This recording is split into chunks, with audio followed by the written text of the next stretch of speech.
Tell us about your career as a medical laboratory instructor. So I have kind of a unique background in that I am a medical lab assisting and phlebotomy instructor at the WEMOCO Career and Technical Education Center in Spencerport, New York. Our program basically allows students who are juniors and seniors in high school the opportunity to spend 2.5 hours a day, 5 days a week, learning how to work in a laboratory. So the first year they're learning actual basic laboratory skills that can be applied obviously to medical labs, but biotech labs, environmental labs, chemical labs, food labs. So a wide variety of basic skills, from anything from using a micropetter to a binocular compound microscope with bacteria and pond water. They get into how to use a spectrophotometer, how to use a do titration, pH meter. They even make their own soap as a way to learn some basic organic chemistry. Then they get into how to learn phlebotomy and drawing blood on our fake arms. They learn it both as in the antecubital region, but also in the hand, the fingers, all those sorts of things. We get into college level hematology, some college level immunology, and they're actually in their first year will spend 40 hours, 1 week, 8 hours a day, drawing blood on real patients for real samples. And that will allow them to sit for certification at the end of their first year, where they will get certified in phlebotomy. They also will learn some basic anatomy and physiology that we don't cover normally as part of the course. Then in their second year, they will learn some microbiology, clinical chemistry, urinalysis. They also get into some genetics and genetic testing, where we're doing restriction digestion and cloning, PCR, some bacterial transformation, and some bioinformatics skills. And they get certified in first aid, and then they spend also an additional 80 hours working in our local medical laboratories as laboratory assistants, and getting an opportunity to explore the career even more, and also get certified in medical lab assisting at the end of their second year.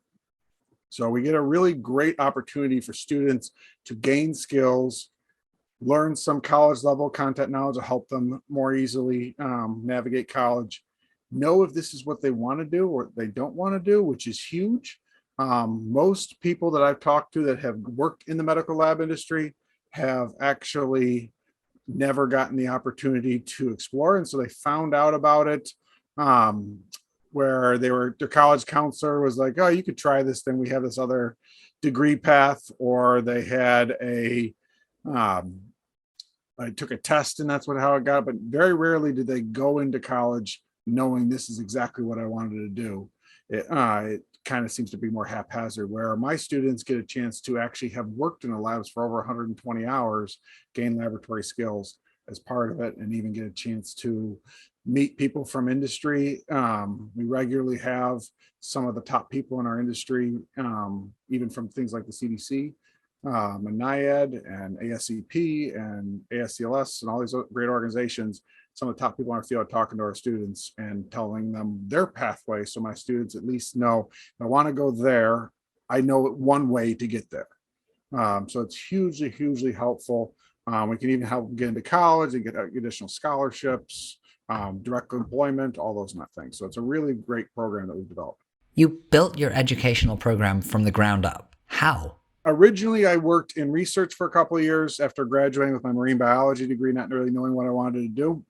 And in between my two labs, I decided I want to be a high school science teacher. And so that seemed to be a great idea. I'll teach biology and, that'll be a good career that way.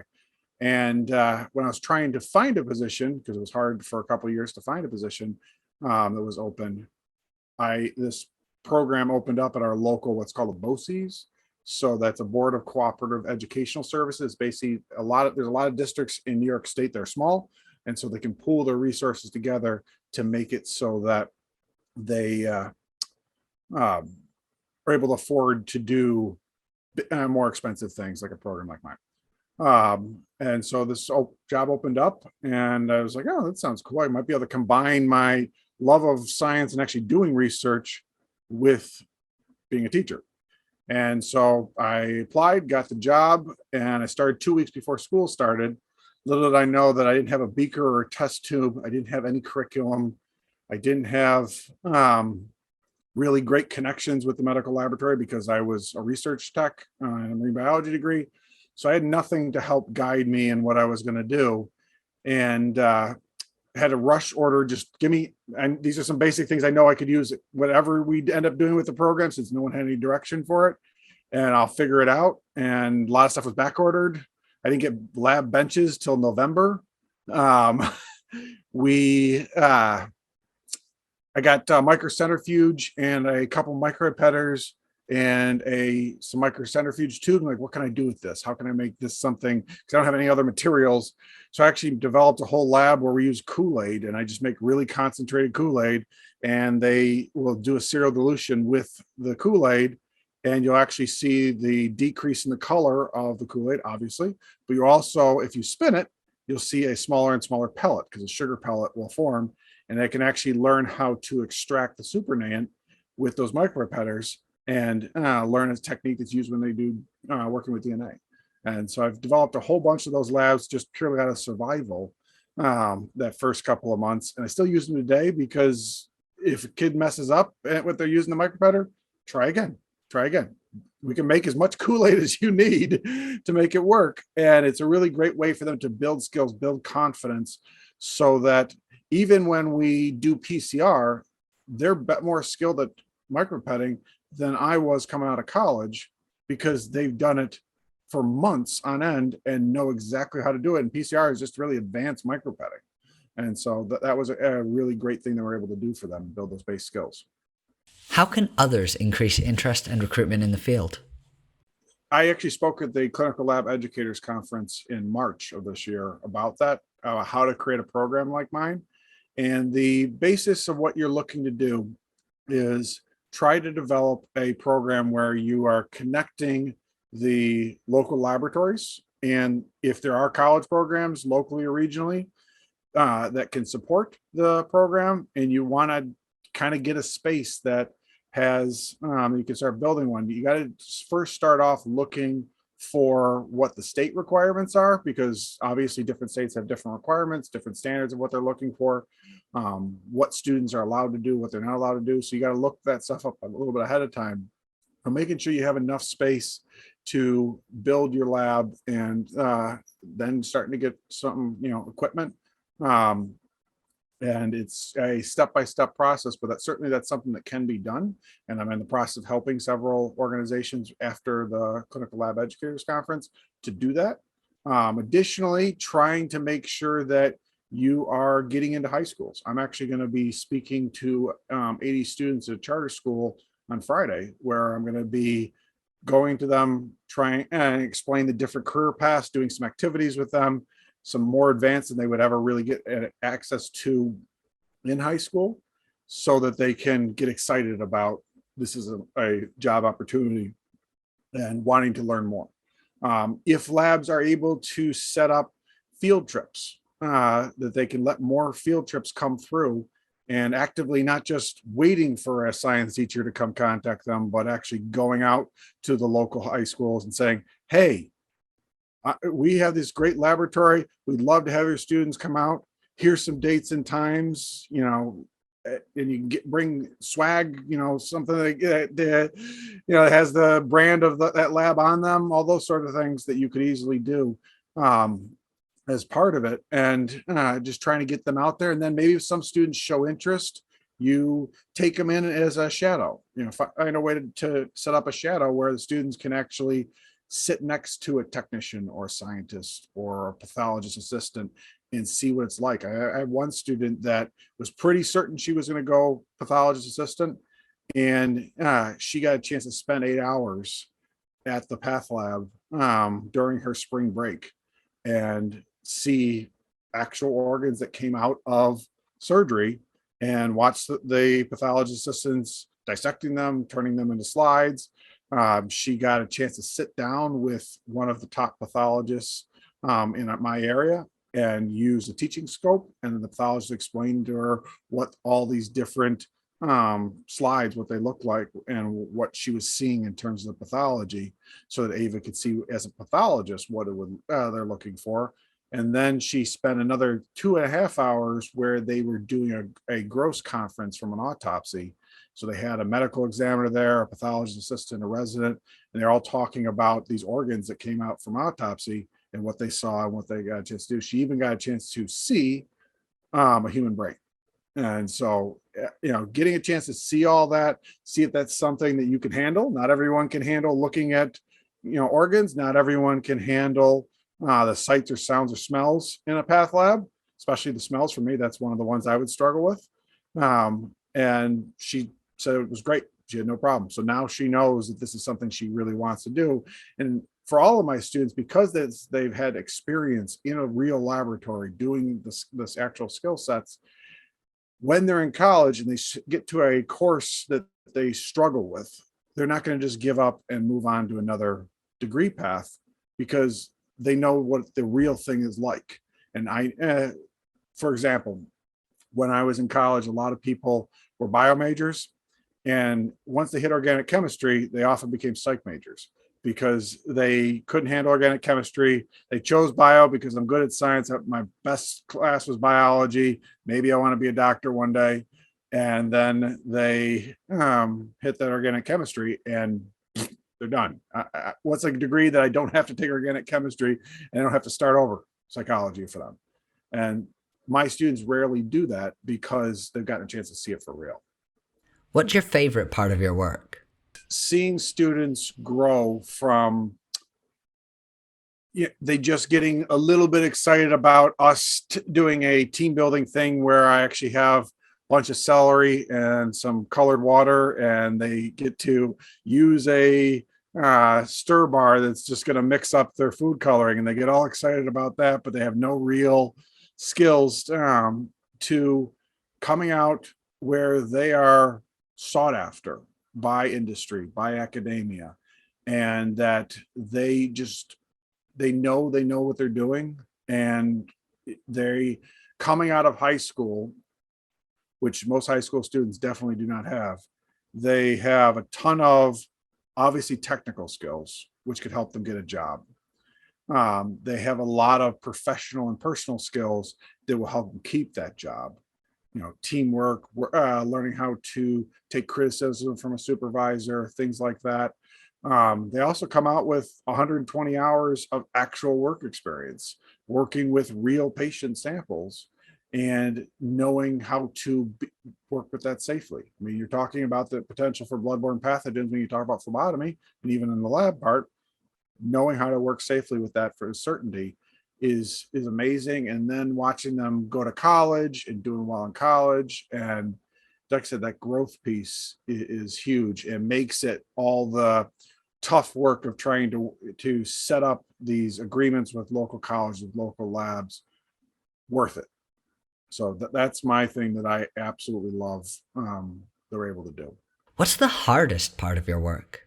The recruitment part. So I have to, we are pulling from 9 different districts, 12 different high schools, and just trying to make sure we have enough students coming in every year to keep the program going. And for a long time, that was something we struggled with. But we're getting better at it, and we're starting to figure out ways to make that work a little bit better.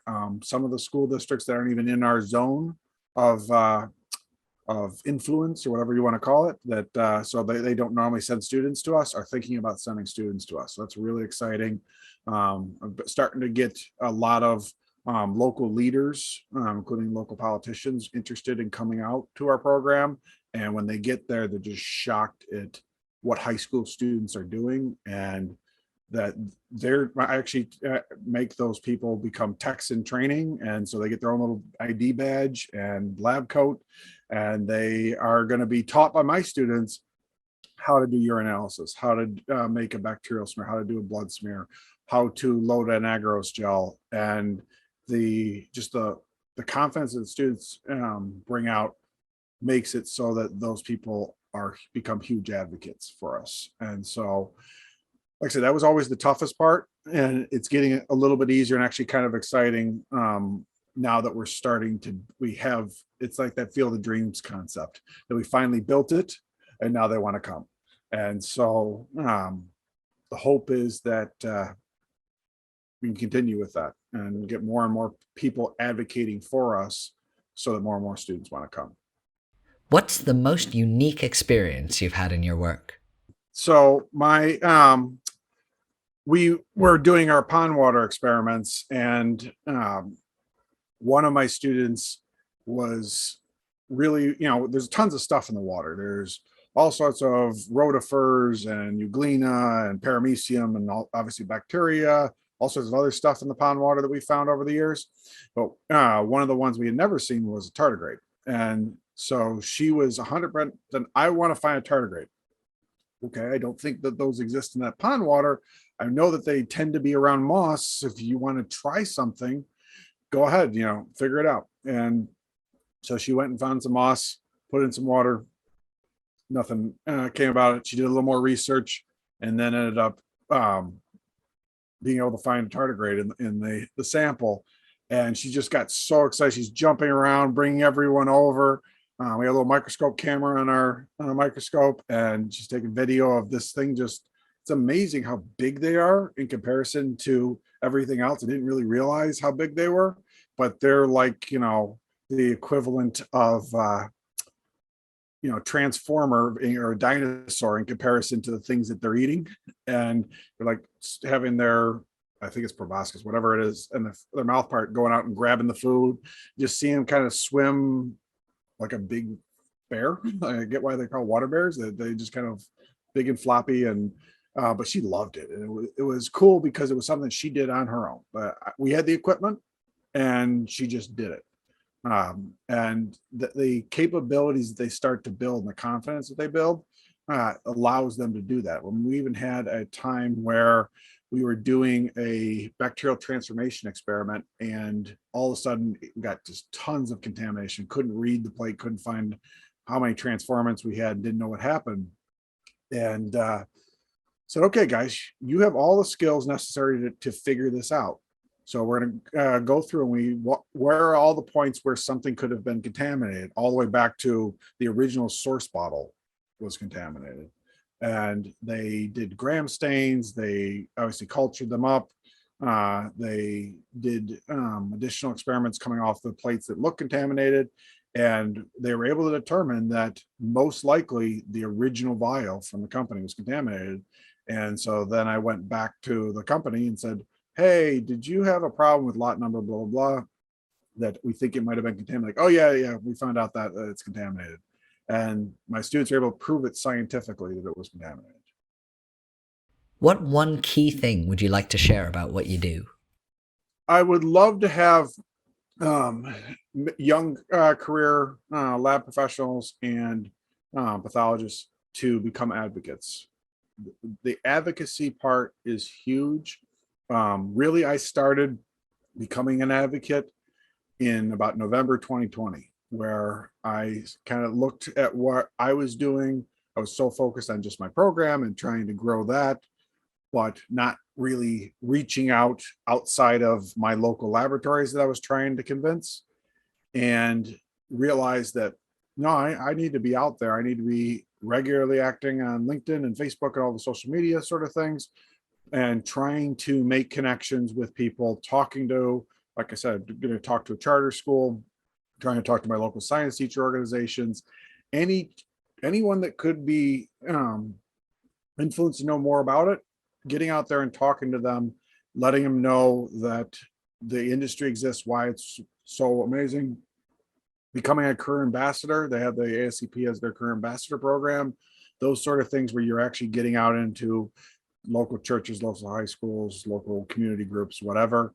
and speaking about it. And you don't have to be a great public speaker to get out there and try it. I mean, I wasn't initially, man, it was a little bit with being a teacher, but I was not somebody who actively wanted to stand up and speak to a large audience. And I actually spoke at a national conference about what I'm doing. So getting out there and talking about it, if there's programs that either exist in your area, your region, or you are trying to develop them, trying to have some sort of high school program, certainly, but becoming an advocate. If nothing else, become an advocate, find ways to get the word out, because that's the thing that we are that hidden profession. And a lot of people take it as a badge of pride. And the problem being, if you're the hidden profession, then people don't think about that as a career path. I certainly didn't. Had I known about the medical laboratory, that's what I would have gone into.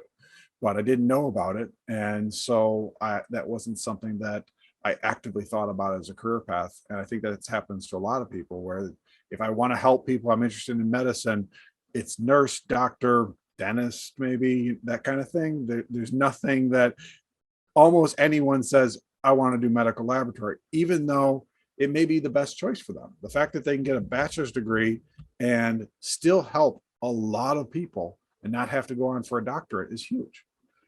Certainly there's higher levels you can go, but that capability for a stop off point is great. I mean, you could have somebody who is interested in becoming a pathologist. Getting a medical lab degree certainly helps you understand the laboratory a lot better than your typical pre-med degree.